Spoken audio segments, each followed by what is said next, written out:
Bring this series. We owe great gratitude to Marta for organizing this. It's been wonderful in terms of fostering new collaborations across the UMass system. Through events like this, we've made new connections and collaborations across the UMass system, and we'll be talking this afternoon about some new potential research collaborations and ideas that can integrate and bring the UMass system together in more meaningful ways. And again, this is just wonderful in terms of creating a forum for bringing academia to community and involving the public and the private sectors. So with that said, it's a pleasure to introduce Michael Beck, who will be speaking today and talking about building coastal resilience naturally. Mike is the director of the Center for Coastal Climate Resilience and acts a chair in coastal resilience at UC Santa Cruz. He was lead marine scientist at the Nature Conservancy for 20 years. He collaborates with many agencies and companies, including USGS, the World Bank, FEMA, and many of the leading reinsurance firms. He's authored more than 100 peer-reviewed scientific articles.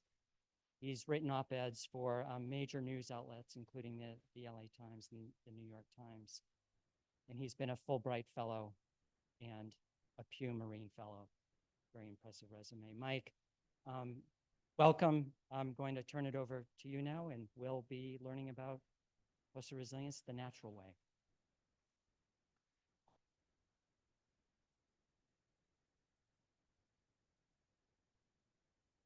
All right. Thanks, everyone. Thanks, Marta. Thanks, Carol. Thanks, Rob. Really appreciate all the hospitality. Very happy to be here. As you know, risks are rising. Those risks are from development, climate change, habitat loss, and they're costing our governments, local, state, federal, international, huge sums of money. Most of that funding is destined for gray infrastructure, unless we can show that green or natural infrastructure can play a cost-effective role in risk reduction.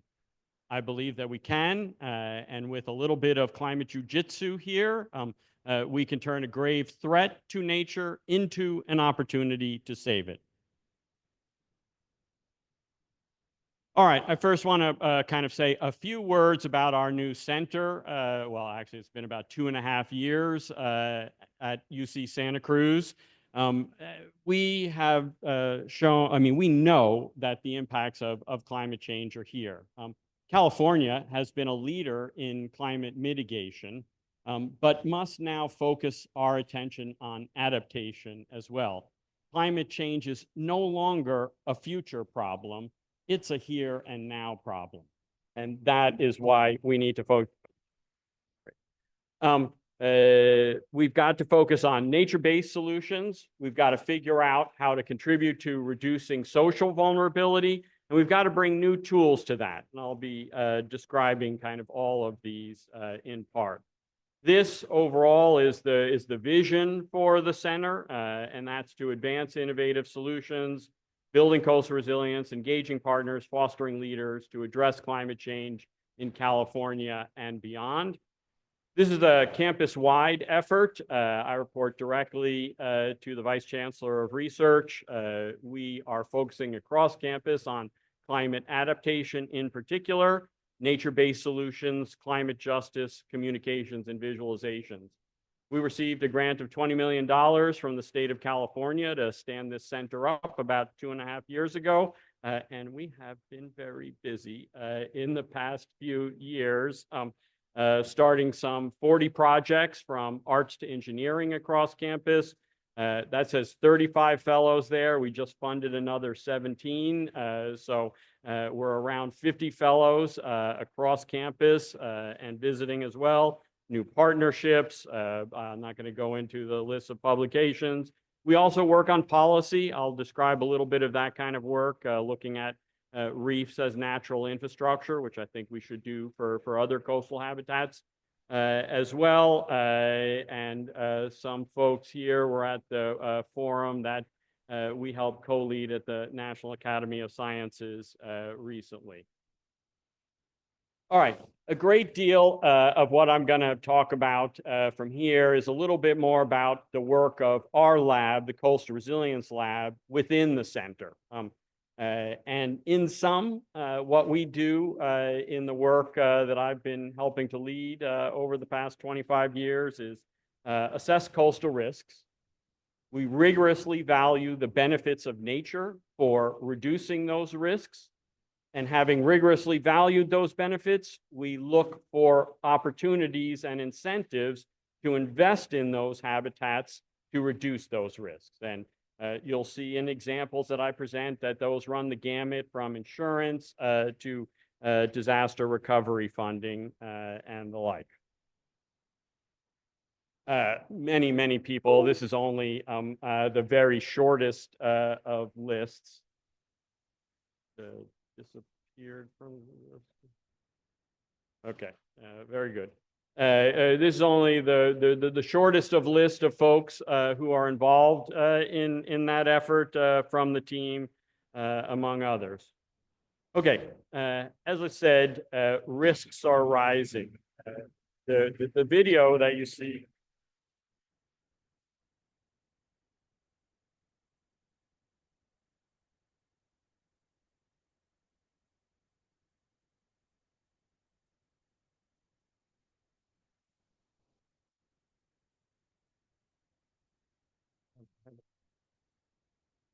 There we go. Okay. Here from that screen. Taxing your systems is what I aim to do here. The video is from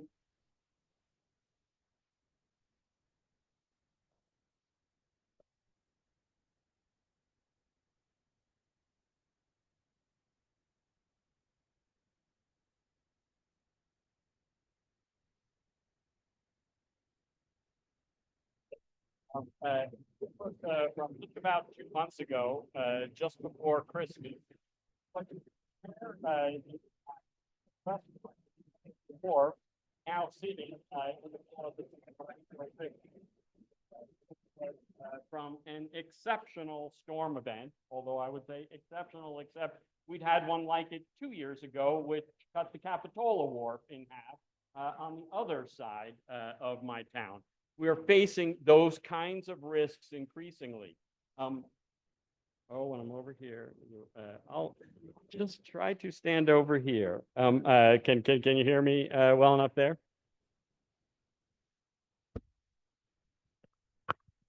This one should work. Not working. This one's off. Does that help? Does that help? Can you hear me? Folks, give a thumbs up there. I can't see them. Yeah, we can hear you. Okay. All right. Okay. The photo from the bottom there is in St. Petersburg, Florida. That's where my daughter lives. Has lived there only 5 years. Has evacuated that many times. She calls me for advice. And as what I think of as an expert in the field, she now knows more about evacuation than me. That is not a position a father wants to be in with regularity every season. And of course, the wildfires there in Los Angeles, which have also affected us around Santa Cruz, is just some measure of the kinds of risks that we're facing all around. This isn't just a coastal elite problem. This was released in December by the Department of Treasury and shows increasing claims frequencies, where we're seeing the greatest increase in claims frequencies, and where you see that is soon thereafter followed by price increases. And what you see is that is greatest, if you will, in the heartland of the country. So this is risks rising everywhere, not just a coastal problem. As a lab, it may be a little bit uncommon, but as a lab, we have a strategy. And that strategy is ultimately to redirect hundreds of billions of dollars from gray to green infrastructure to help in adaptation and conservation. That's the work that we do.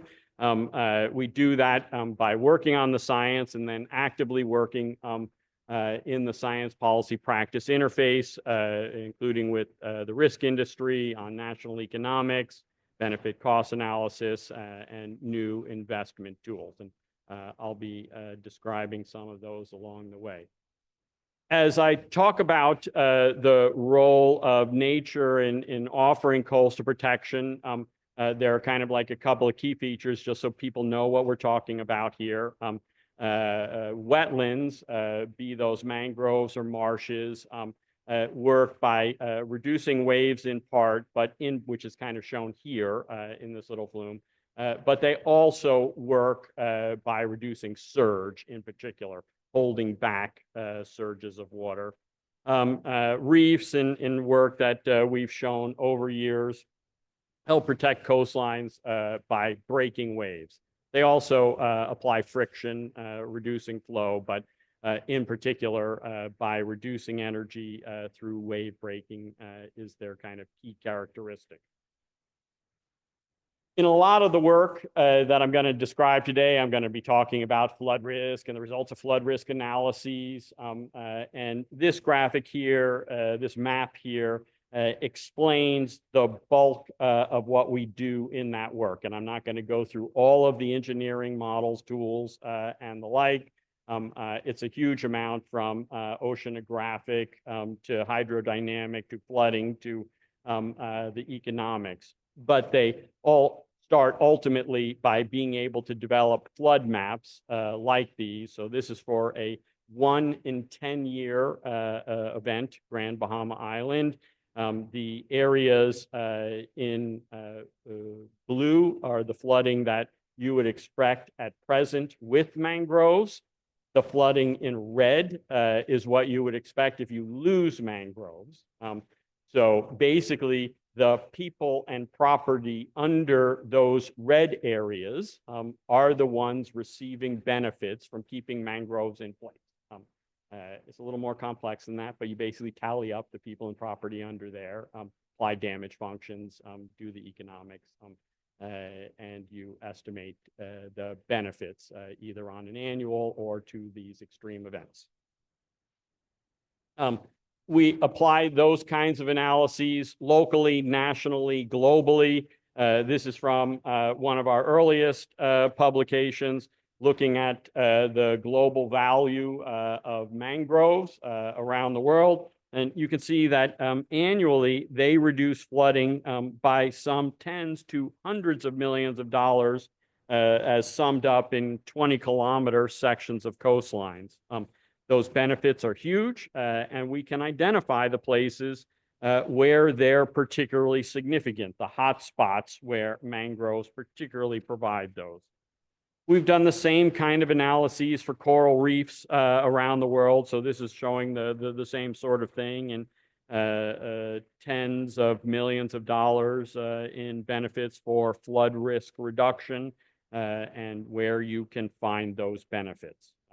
So we can quantify them. We can identify where they're particularly important.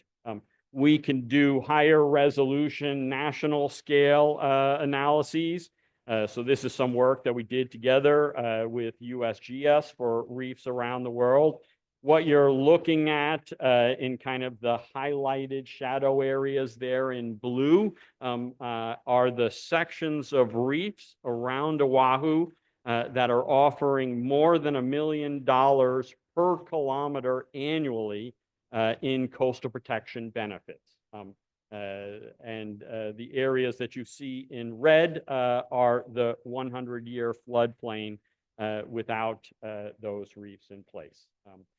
So this is all to say we can again do high-resolution analyses to identify where reefs in the U.S. are providing significant value, and we can quantify that value, sum it up, show the spatial variation, and I think that you'll see as a theme that how we do visualization is really important to the work that we do and being able to communicate about risk and benefits. We can take those benefit analyses, so we know what those benefits are, where they are, and then we can put those together with costs, and we can treat our natural infrastructure in the same way that we would treat our gray infrastructure. And so we take FEMA benefit cost analysis, BCA, or in this case, a return on investment, ROI type of analysis, and we ask, well, what if we were to restore those mangroves and think of them as a 30-year infrastructure asset with a discount rate, which is now actually even lower than that currently, had been lowered actually from 7% to about 3%, but we've tested a variety of discount rates. And you can compare benefit to cost ratios, and what you see here is that mangrove restoration for flood reduction has many areas where the benefits are 15 to 1. Mangrove restoration in many instances is actually relatively cheap. Not always, but in many places, relatively cheap compared to the benefits that it has to offer.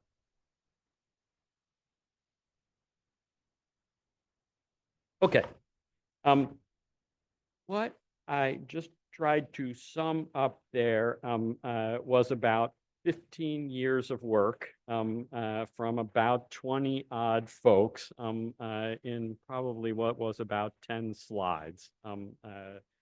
My team's not necessarily happy about seeing it summed up so quickly, but the reason that we do the work is to think about how we apply it. And so that's the bulk of what I'm going to talk about in the rest of the talk, is how we take that information and turn it into solutions. And we've written up our strategy and approach, and I'm going to show you some examples of how we can now include natural assets in national accounting, work that we've done here, had been doing here in the US, but still continue to do with the World Bank.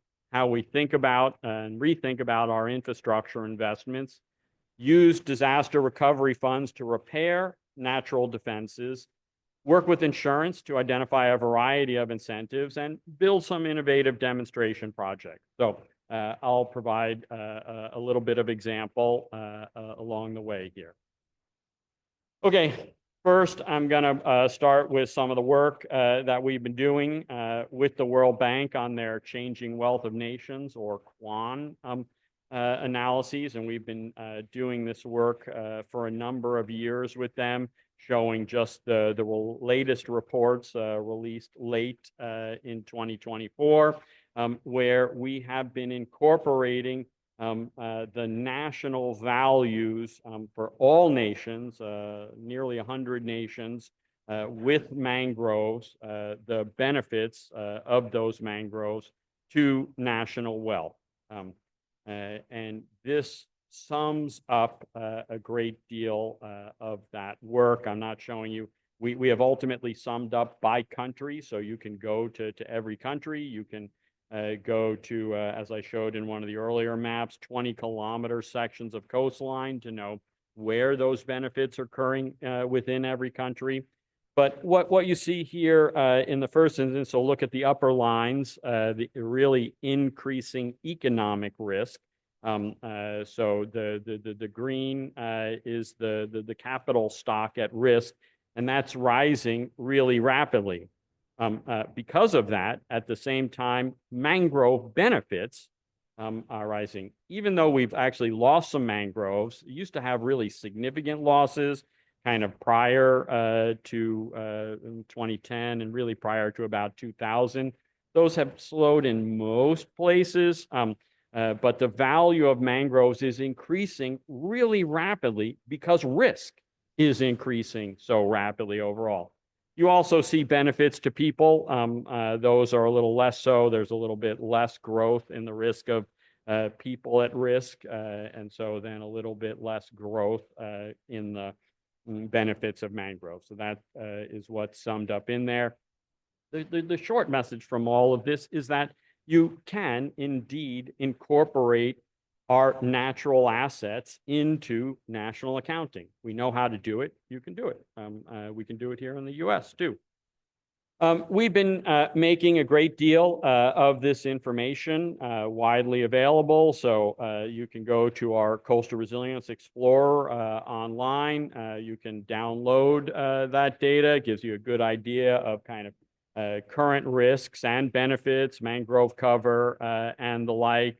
And we'll also using this tool, and I'll show you in just a little bit, some work that we're doing on how you might use these data to get resilience or adaptation credits for investing in mangrove restoration. Okay, I'm going to turn now to a great deal of the changes that we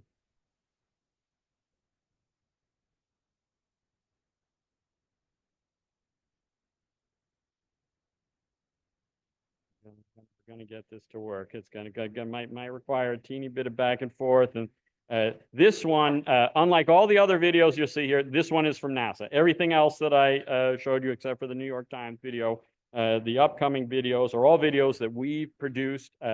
This one is from NASA. I really think it's important to get it to work. It's going to show the storms for the 2017 hurricane season.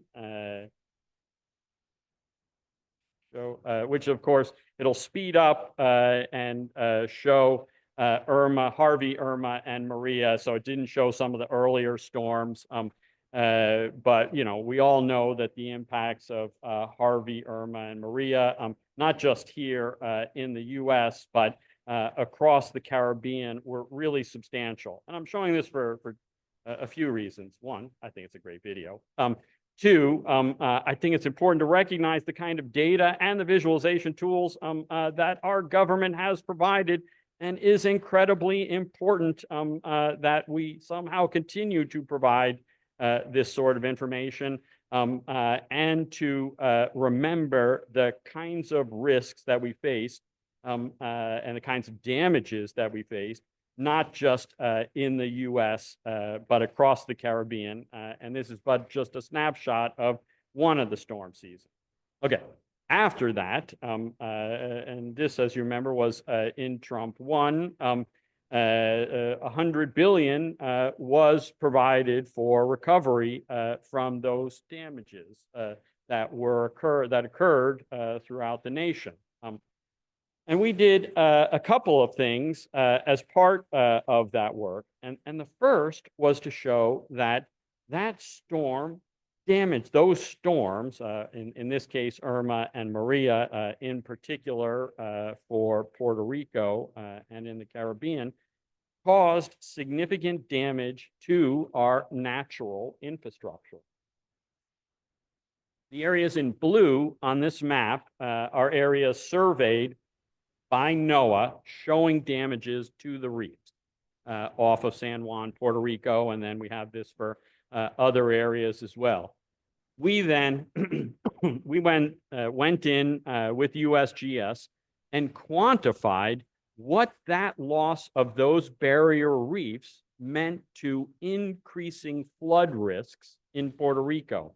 And so that's what you see. So the existing risk in the 100-year floodplain is the bars in white. The increases in risk in those areas because of reef loss are yellow, orange, and red. So this is to say that damages of storms to our natural infrastructure, not just our gray infrastructure, but to our natural infrastructure, has real quantifiable consequences to future flood risk. We then went in and said, let's take a look at how reef restoration might be able to reduce those risks. So here we chose reefs, algorithmically. So we didn't go in, work with communities in this case, because we did it all Puerto Rico and Florida wide. We said, choose reefs shallowest and nearest to shore.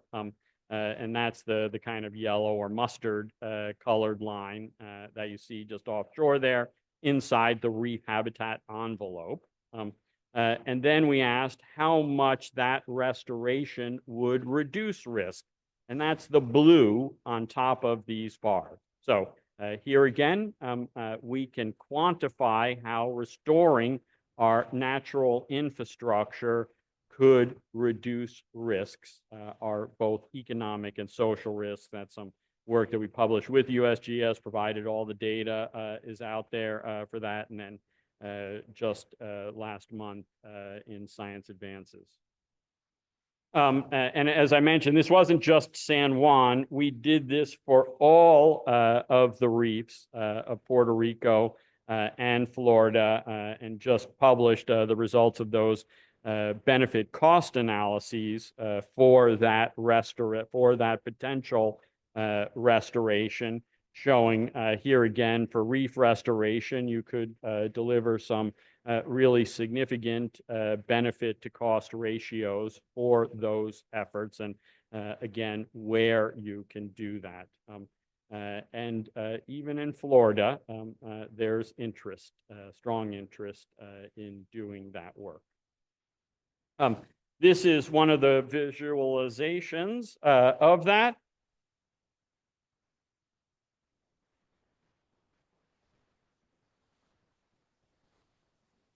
This is Miami Beach, Florida, and what you're eventually going to see here is flooding with and without that reef restoration.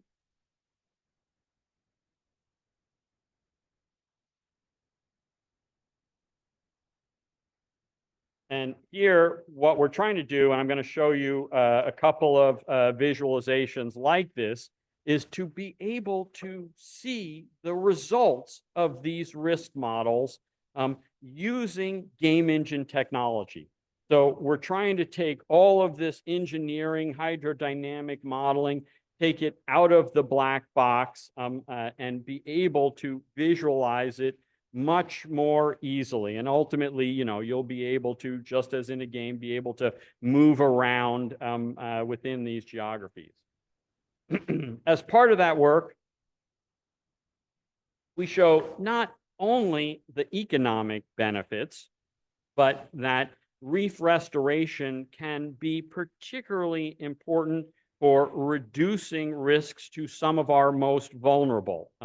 So if you take on the left there, kind of setting the economic benefits at sort of 100%, and then comparing that total people benefits there on the left, and then ask who is this particularly benefiting? And in Puerto Rico, particularly strong benefits to minorities and the young. Not maybe a shocking piece of news, but significant additional benefits to the elderly in Florida. That's what you see. That's right. But also really significant impacts to those living, benefits to those living below poverty. And this is in part because of the nature of flood risk reduction from our approaches. So, you know, if you put flood risk reduction offshore, you're usually not going to change a lot of the flooding to those people right most onshore. They're going to get flooded almost no matter what you do. What you're really changing is the extent of that flooding. So you're really reducing some of that flood risk in areas further behind, not just on the coastline. And so this is why you can have some of those benefits, not just, say, to the wealthy and more lowly populated areas. Okay. We've also used that work to affect changes in policy in a variety of ways. And so we get out all kinds of workshops, including throughout COVID, worked very closely with the U.S. Coral Reef Task Force and our federal partners to identify guidelines for coral reef restoration for risk reduction.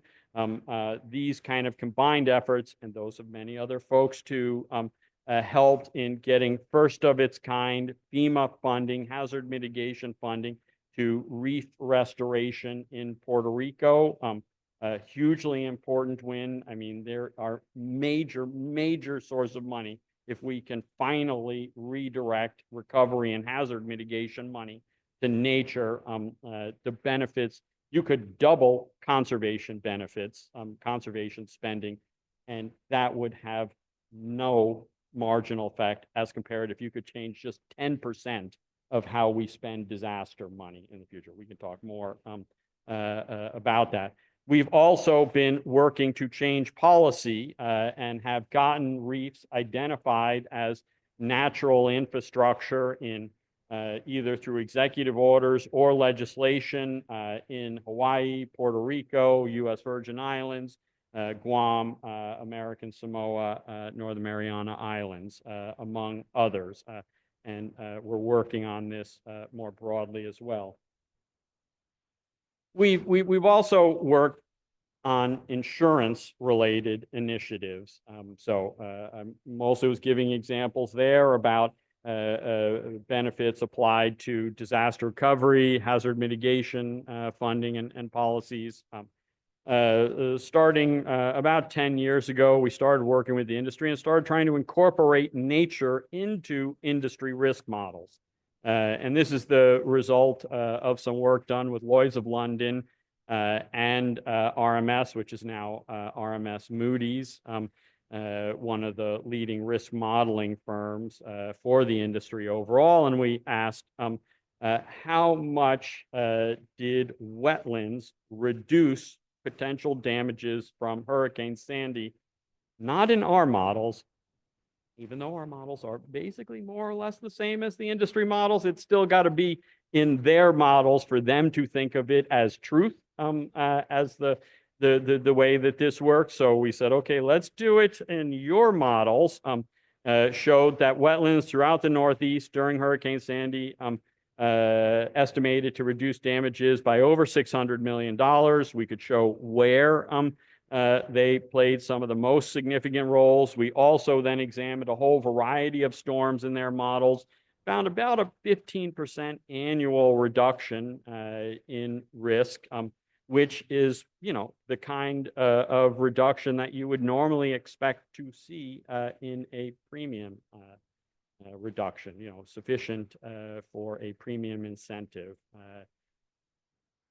I'm going to talk tomorrow at an insurance forum about, I consider myself a friend of the industry in many regards, which is then also a preface to me to be able to criticize them a little bit. We would have thought, we joke about this with some of the insurance colleagues that worked on this, like, well, I mean, this really should have been enough evidence, to help see real changes in the industry. Nope. Turns out we continue, and there have been, I'll show you some of those, but in some offline talks here, I can note where I think the impacts of the industry are really significant, and it's not things that they're doing directly. Okay, some other things that we've then continued to work on, and we're just finishing up one of these papers that we actually did do premium pricing for this work using industry models and looking at the benefits of keeping mangroves in the Philippines and how that ought to be reflected in insurance premium pricing. So again, this isn't just the benefit side of it. We actually went through the modeling efforts with Guy Carpenter and Munich Re, and then got AXA Climate to actually price the potential premium reductions. And what we found, if you're looking at mangroves Philippines-wide, which means areas without mangroves, areas where there may be mangroves and not people, you don't see that much of potential premium reduction, premium pricing reduction. And that's even true regionally, as in the Visayas. But if you're looking locally where mangroves are in front of municipalities, so significant mangroves in front of lots of people and property, you do find really significant potential premium reductions. I mean, anybody would be pretty happy these days to get a 10% reduction in their insurance, I'm pretty sure. And that's particularly true for moderate scale events. Stay tuned for that one. Again, we also, the industry, I'm going to try to see if I can start this one because it's probably going to bounce on us a couple of times again, unknown reasons, but we'll work through it.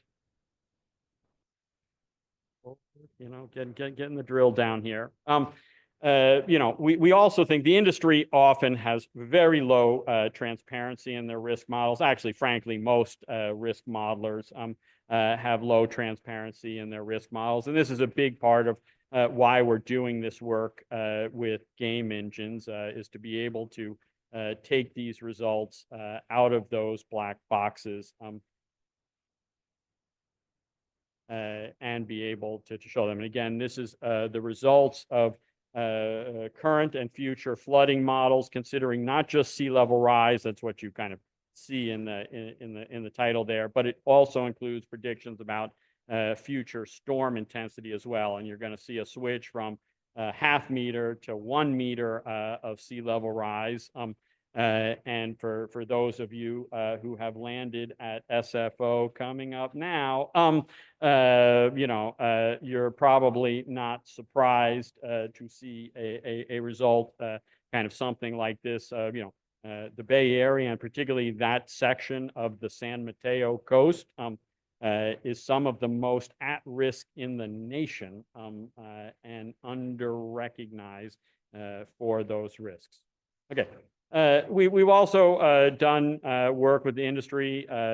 This is from when I was with the Nature Conservancy, work together to help create innovative insurance policy for the coral reefs, which would fund their restoration if there was a storm of a certain intensity. This is a parametric insurance. We can go over a little bit what that means, but it's basically triggered by a parameter like wind speed, pays out very quickly, days, which again, if you're familiar with insurance, is not something you would often otherwise hear. But that's important because it allows, it allows payments to locals at a time when they really need it. 2, it allows teams to get in the water and recover those reefs because basically what's happening, 1, you've broken off coral heads. You need to get them either glued back onto the reef or somewhere else. And then quite importantly, there is a ton of trash on the reefs, the flotsam and jetsams of our coastal living, refrigerators to fishing nets, that are otherwise damaging the reefs and need to be taken off quickly. So that's a kind of place where a parametric tool, which has now expanded to a variety of geographies, and lots of folks like the work that we're doing in the Philippines are looking for where else we might be able to apply such insurances. This is some new analyses that I've been doing with an economics professor at Santa Cruz that to me is some of the most exciting work that we're doing, because we've been doing this kind of work that I've otherwise been describing throughout most of this talk, measuring the damages that occur from storms and then seeing how much mangroves reduce those damages rather directly. In this case, we're looking at perceptions of risk and how those drive home prices in the first instance, and then in particular, how those drive home prices if you're near mangroves. So, and so we look at changes in prices from some of the extreme event years in the Gulf, but where there weren't much direct damages.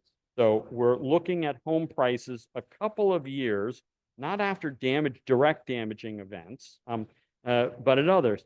And what we're seeing is that there's significant increases in home prices in areas near to mangroves, and that's greater than in areas farther away from mangroves, and with lower variance. That is the kind of change that could drive huge changes in investment in many ways. So obviously, more to say there as well. I wanted to hearken back to the work I was showing in San Francisco Bay there. And, we have actually done the work to show the value of marsh restoration. And the next time you land at SFO, look out the left side window and you'll see an area where you could do marsh restoration. Another couple of things we can discuss about the FAA later. You could do that, and that would provide about $1 million per hectare annually in benefits now, and nearly 10 times that in the future with just some sea level rise and increases in storminess. One of those very first videos that I showed you was the wave event of December 24th, just a couple of months ago. Right after that occurred, we started our modeling team developing the two-dimensional model of that wave event, which is what you now see visualized here in Game Engine technology. When we put this up, a ton of asset managers in Santa Cruz got in touch with us, and we're working to kind of help them and inform adaptation options because we expect more extreme events like this happening in the future. It wasn't that these waves, most people think about measuring risk in terms of the size of waves. Oh, it was an event with a 25-foot wave. Or in this case, led to 100-foot rideable wave at Mavericks just up the coast. But what really matters is the period. And so the wave period really describes the volume of water that is slamming into the coast. And this was not only a large wave event in terms of height, but in particular for an exceptionally long wave period of 25 seconds. As a surfer, I am paying attention to anything over 10 seconds. 25 seconds is crazy. It looked more like a tsunami down at the shore, the way that the water emptied out in this wave event. Okay, just a couple more things to hit on here. We're particularly interested in how we might be able to inform the development of adaptation markets. So right now we have managed, there are problems with the mitigation markets to be sure, but nonetheless, we have found ways to invest in mitigation, which is to say, make investments to reduce risks to people and property in 2050 and beyond. There must be a way to apply similar sorts of market-based forces to reduce risks to people and property now.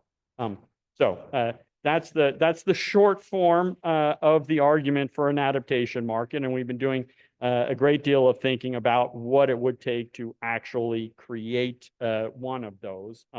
But there should be strong and growing incentives to do that. This is also connected to something I don't have time to talk about today, but which we've been doing with the Nature Conservancy for some years, and which I hope will be approved soon, which is a standardized methodology through Vera for getting resilience credits. More on that later. All right, I'm going to try to, we've got just a couple more slides here. I want to say we've been doing a lot of work on demonstrations. So you've seen me talk about risk, talks about financial incentives for how we can do that sort of work. We actually do think about what this looks like in the water, and we work to design innovative approaches to be able to do that, both as part of our Strong Coast projects with the National Science Foundation, working with communities and mini geographies, but also with the University of Miami testing different designs in flumes. And we now understand quite well a variety of the design parameters for how we can build hybrid reefs and get corals to grow on them to protect coastlines. And so this just gives kind of some idea of those sorts of benefits. And earlier this week, we published a paper kind of looking at a whole bunch of hybrid reef designs. You don't need to like delve deep into this graphic here. It's showing what is the wave energy reduction. Those are the numbers for a variety of different designs and wave heights on the bottom. You just need to take away that we know how to measure those benefits for a variety of different designs and inform restoration rather directly. I'm particularly happy about the work that we're doing with indigenous nations, and we've had fellows like Cynthia Ellis work in the center. This is her hometown in Belize. She's the Garifuna, the ambassador to the Garifuna Nation in Belize. And we worked with her to think about what it is that we show, what extreme events matter to people and people's memories, and how we can use some of the modeling to help preserve and understand that. Some of you were at the recent forum that we held, which in these crazy and challenging times, I think went off very well. A lot of great folks there, really superb conversations. I'm really happy about the way that it went, and you can go see all of the videos online at this QR code. I'm going to quickly say we work on a variety of different kinds of policy opportunities. I put this slide up not so much to go down it, but to say a few of us are going to have opportunities to have discussions about policy opportunities and expanding use of nature as natural infrastructure policies, requiring nature-based solutions in benefit cost analyses, transparency and risk models, advancing adaptation markets, helping indigenous peoples access climate funding are all, I think, really critical to our future. Some of the kind of core and basic recommendations, we're going to be making tough infrastructure choices in the future here. We're either going to strengthen in a variety of ways, including naturally, or we're going to abandon and invest elsewhere. We've got to slow risky developments. For every time you hear about a buyback, we're making more investments in developments, sometimes tenfold, as in North Carolina. Opportunities to work with nature, increase public-private funding, and I believe in finding common ground. And this may be one of the most important messages for us here in the coming years, is that I think obviously there is a lot of consternation about climate. A lot of that has to do with a focus on mitigation. And I somewhat understand that. Communities are hurting now. There is opportunity to address the pain that they're feeling in many ways, and that is adaptation. We can call it whatever we want, but if we're working with those communities to reduce those impacts, I think that there is real opportunity for common ground there. Okay, this sums up the whole talk. Here you go. I do think habitats benefit lives and livelihoods. We can rigorously value those benefits, and that supports innovative funding for adaptation, disaster risk reduction, conservation. Bunch of funders. I'm super thankful for the support that we've gotten over the years, and you can find us there. Thank you.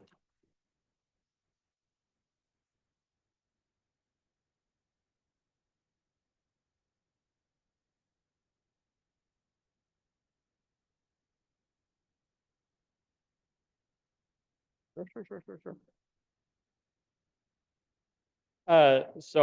Sorry, the question was about Vera. Basically the idea is, Vera is a organization, entity, business that certifies approaches for gaining credits. Most of those are based around carbon credits. And so how do you make certifiable approaches for assessing whether or not you are measurably reducing soaking up in one way, shape, or form carbon so that other entities can then sell those credits. We, together with the Nature Conservancy, said, well, hey, why don't we apply that approach to essentially adaptation or resilience credits using, so, you know, there's been a great deal of consternation if you keep up with any of this work on methodologies, a great deal of consternation about how you actually measure and the new tools that you need to have to measure carbon sequestration and the like. Well, there's a huge risk industry with state verified approaches for measuring risk reduction, that is to say, risk and risk reduction, which is to say adaptation. Let's adapt those methodologies and carry it through the Vera certification approach. This is, of course, exactly what we've done in our earlier papers on mangroves. So we said, why don't we do that for these mangrove approaches? And then also you'll have the methodology. And for those people who want to use it, there's actually some data estimates that are part of a deemed estimate approach. So you have to verify that too. This has been painful, really painful, because, okay, just as the smallest piece of this is, people think because climate is in front of it, that people who understand mitigation also understand adaptation. And that's not true. Biology, you know, has ecosystems or micro, and they're pretty different. This is that different, and the mindset has been more challenging to get folks to wrap themselves around. Then Vera's had other issues too.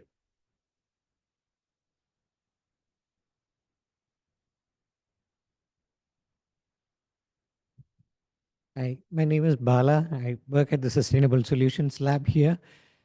In the early part of your presentation, where you presented the estimated benefits of mangroves and reefs, that's only the risk reduction benefits, right? You have not added on the potential ecological benefits or, you know, social benefits, etc. And why is that? Is that so that there is a good comparison with gray infrastructure? Is that okay? A few things here and there. This is fodder for a much longer discussion. Okay. In the first instance, okay, how many things do I want to raise here? I'm going to raise three things. So just three. Okay. Lots of times when we say, oh, you should be measuring all these services, you actually you get that as advice to managers. And there's like 20 services there. And the first thing you do is throw up your hands and go, I'm not going to do that. This is so difficult. That's a reason to avoid that. We have to get out of that, one.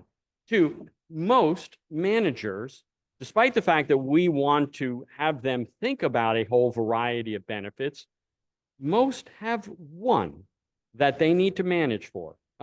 You don't get a risk reduction project on the books at FEMA or the Army Corps unless it reduces risks.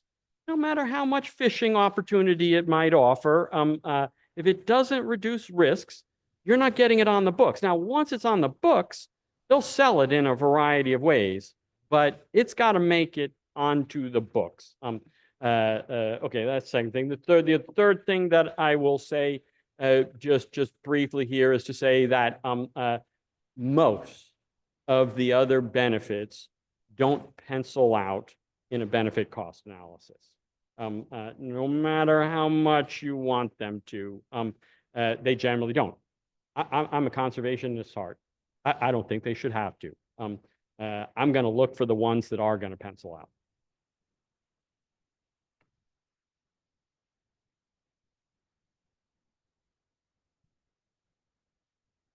Thanks, Mike. That was fantastic. And congratulations. It's a really impressive portfolio of work you've done. So I'm Rob DeCanto, Director of School of Earth and Sustainability at UMass Amherst. And for context, myself and several other people in this room have been working together to stand up a regional center for coastal resilience, leveraging the UMass system. Awesome. We're trying, and we've come really close to hitting on center level.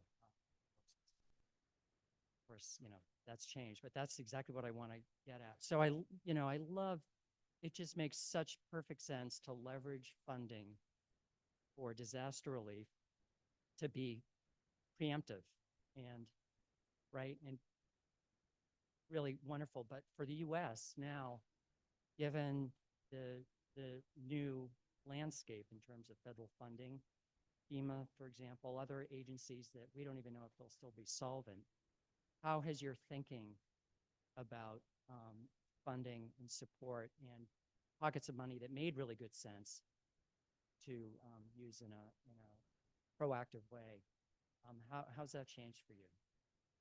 Well, I mean, first of all, whether this administration or anything, we have not done a good job proactively, period. I mean, so, thinking that we've somehow done better in the past or under others, really not the case at all. And the fact of the matter is, our thinking around nature-based solutions, our thinking around risk and risk reduction strategies has always should be, unfortunately, but should nonetheless be, how do we direct disaster money? That's how it works. And politics, as they may be, disasters aren't going away anytime soon. So neither is recovery from those. Now, who's going to be paying for that? Who's going to be receiving those funds? That may be in question, and that's what we need to be acting strategically on. Because I don't think that those are going, and I don't think that spending on those is going away. Otherwise, what you're by and large saying is that municipalities are going to pay for it. That doesn't seem likely. States are going to pay for it. Also, not super likely. So either we're abandoning those places, also not likely, or I hope this doesn't sound too naive, but at a certain level, we are going to be spending disaster money. So the strategy's there.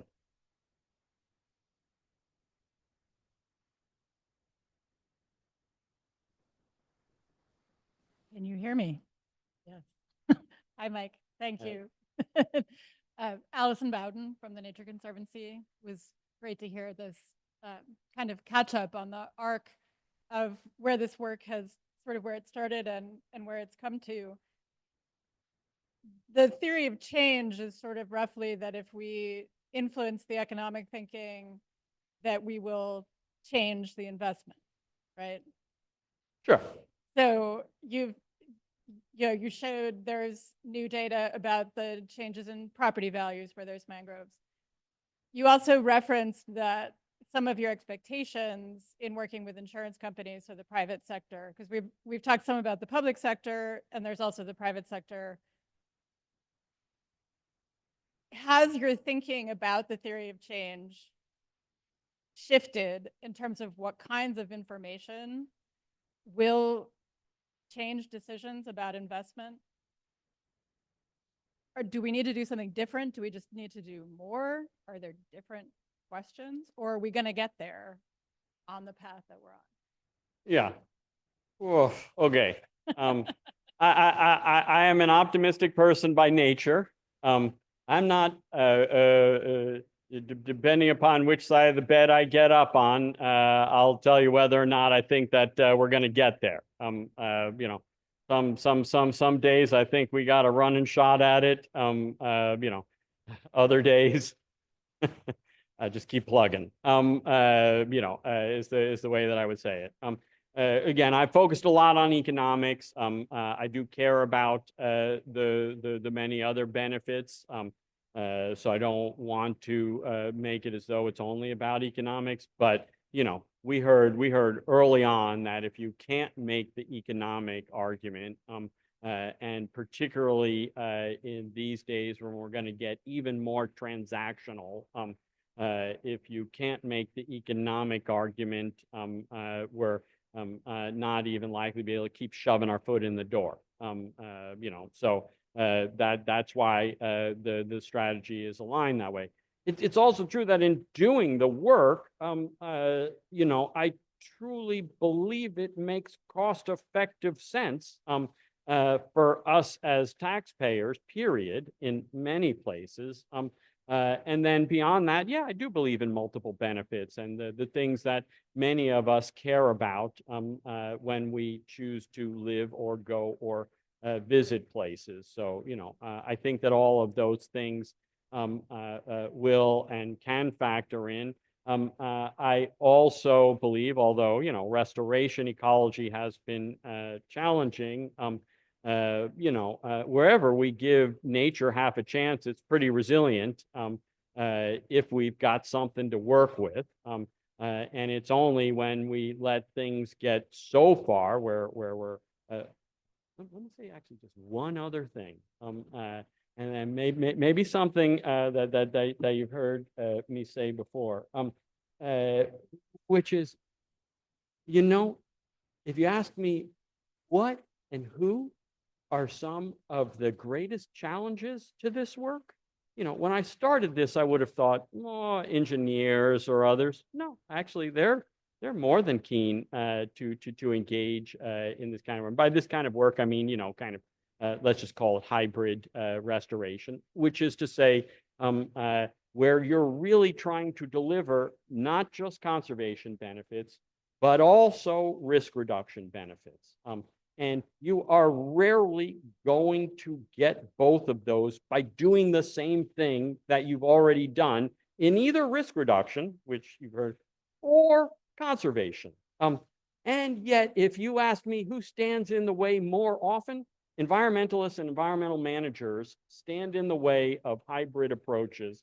I'm particularly hurting for some coral reef restoration work, where we're down to under 10% living coral in the Caribbean.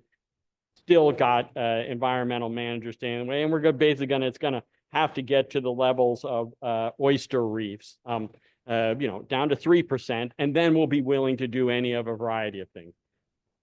Get off my soapbox. Thanks.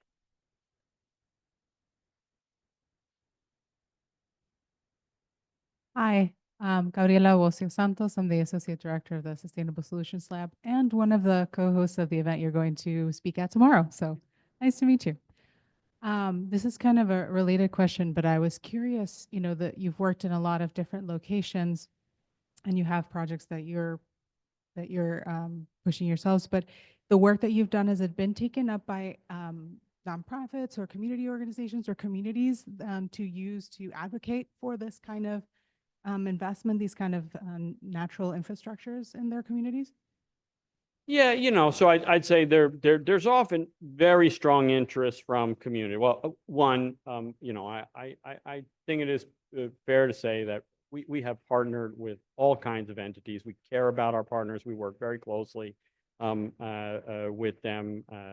You know, been a hallmark of the work that we do, whether it's with business agencies, NGOs, you know, governments elsewhere. You know, you can't do this work if you're not willing to really work with partners.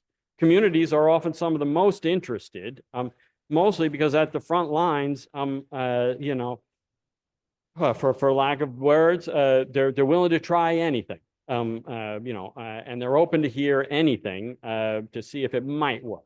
And you know, if they think it might work, then they're interested in exploring it and trying to figure it out. And then you got to, you know, work the money. You know, actually, a lot of times, in and of itself, money's not the issue.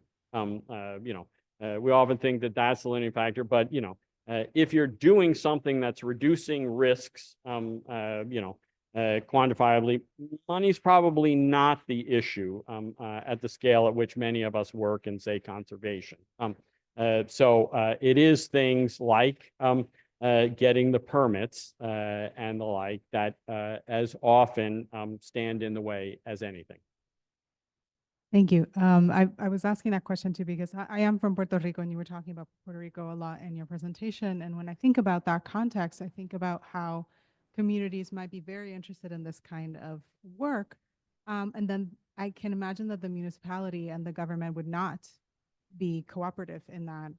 I see a lot more interest in private development and, making fancy hotels on the shores rather than protect the shorelines, invest in our natural resources, or protect any of the communities that are already living there. So that's part of where my question was coming from. I also had a curiosity when you. Yeah, I was looking at community from a different perspective, but yes, there is absolutely that perspective in community too. My other Puerto Rico related question was, you talked about when he had that slide about the benefits, and one of the metrics was minorities. And I was curious, what does that mean in the context of Puerto Rico? Yep. What is a minority population?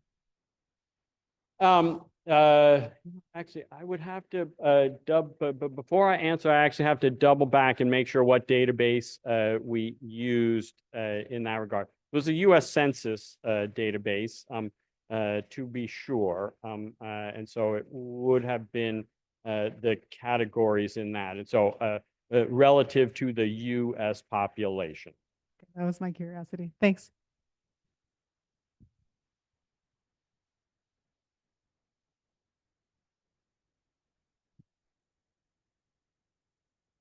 I'm going to read the question from Zoom. Does it help if I'm not even sure I want to try to get rid of the presentation. I don't know, like, manage to get everything to work mostly there. So first of all, Awais Naim Sarwar says, great talk. And then I have a question. How do you plan to invest in these solutions? It's understandable that we need a public-private partnership, but do you have a specific framework in mind? How would we structure the investment, given that these solutions require large upfront costs? I think you sort of addressed part of this question, but if you would like to expand a little bit more. Yeah, well, so it's hard to answer that question in generalities. I guess I would say, here again, if you're talking about being able to redirect disaster or hazard mitigation money out there, that money exists. So it is a matter of how we redirect it as much as anything, So a few of the things that I pointed to in the policy slide sort of get there as well, when and actually it was some of our colleagues at Duke who led a study looking at a variety of shoreline management policies and where those have been particularly effective, which Virginia is probably among the most effective over the past 20 years in establishing living shorelines policies, at first saying you ought to look at living shorelines if you're doing some sort of coastal protection structure, and then increasingly over 20 years, going from that to requiring assessment, to creating incentives for using those living shorelines, to ultimately requiring you to use living shorelines unless they don't work, unless it's shown that they don't work. So there's some places that we can learn from policy arcs like that. The adaptation market story is a little bit longer, but I think that is another place where you can look for private side investors. So there's no one investor, there's no one approach to how you're going to get there, but there are a variety of sensible approaches, kind of using what we've already learned from market-based forces or from policy. Thank you. I think we are ready to wrap up. Maybe a last comment. You provided a fantastic talk with so many wonderful projects. Looking forward, despite the current challenging political juncture, what makes you optimistic? source of optimism for us as well. Well, not that this ever governed anything, but it makes sense. One, ultimately that gives me some optimism. Two, I truly believe, I mean, the thing that makes me most happy as someone who works on conservation is that I think that the work can actually improve lives and livelihoods for people. And that there is in fact need, and through that need, opportunity to change the approaches overall that we've used. Thank you so much, Mike. And thank you from the Zoom community as well. Thank you.